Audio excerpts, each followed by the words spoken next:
Right. Okay. So it is the 11th of April. It is. 2021. Yeah. We spent the entire weekend working out how we're going to refit LP, what we're going to do, when we're going to do it, how much it's going to cost. And it's been exhausting, and that's just working out what we're going to do. And how much it's going to cost. Yeah, that's been the painful part. So, quick recap. La Pineta, what we call LP, is a Rankine Hydra 46. She's 14 meters long. Steel hull, built in 73 or 74, 75, something like that. 75. Something like that. Between us, we've owned her since 2012. We bought her from Walton on the Naze, Titchmarsh, and sailed her down to Brighton, where between us we both lived on board her for various years. At the minute we're all on land, so we've taken the opportunity to gut her, rip everything out, start again.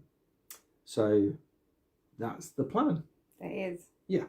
What have we done? We've done this weekend, so we've worked out... A major change, really, with LP is the engine, surely. Yes.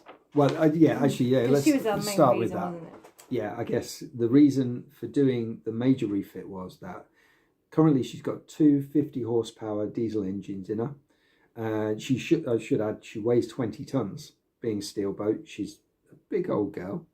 But what we want to do is we want to get rid of the diesel engines and we want to go completely electric.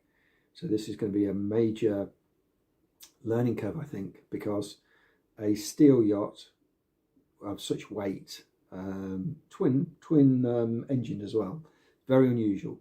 So we've got the prices in. We're trying to replace like for like, but also have safety features in place in case the batteries ever run out.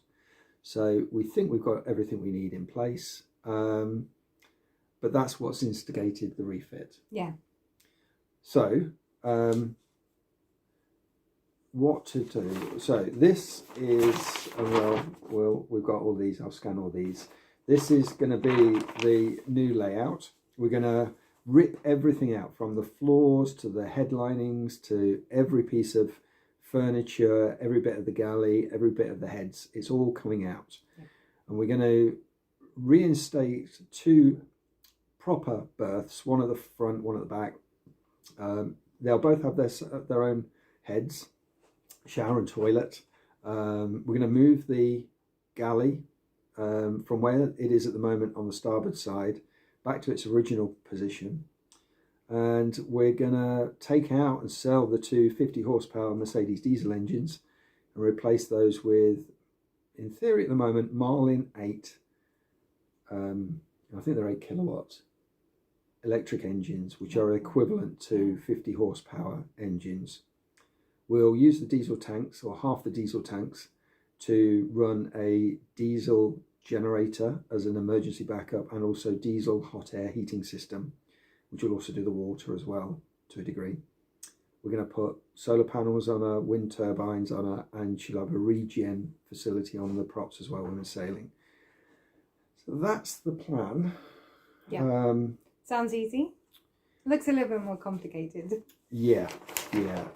We've done all sorts of layout plans. So this is the water system, and then this is the electrical layout system, that way around even.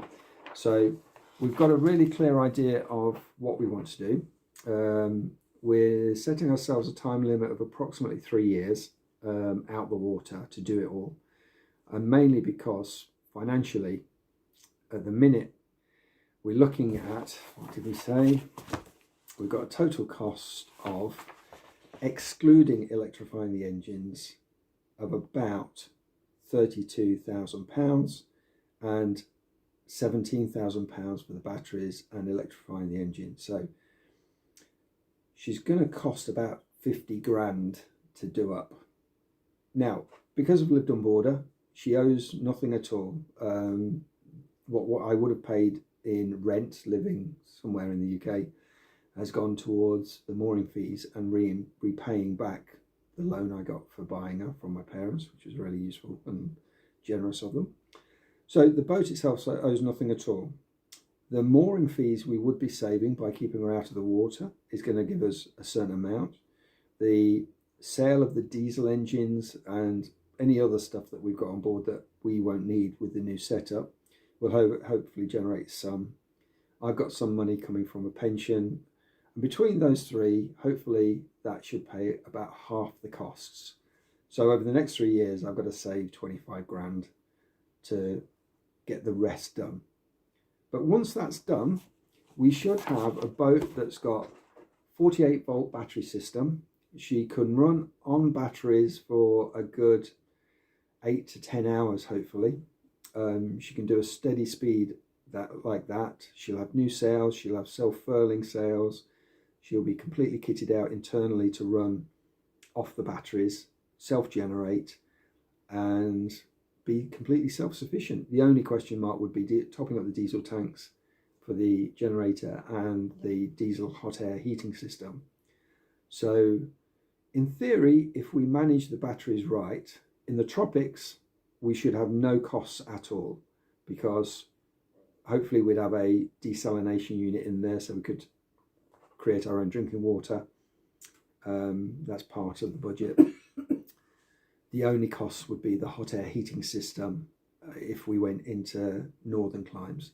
And being a steel boat, the way she's constructed, being constructed in the 70s, she's more than capable to do Arctic, Antarctic journeys. She's more than capable to do tropical journeys. She's a true blue water vessel. So that's the plan. Yeah.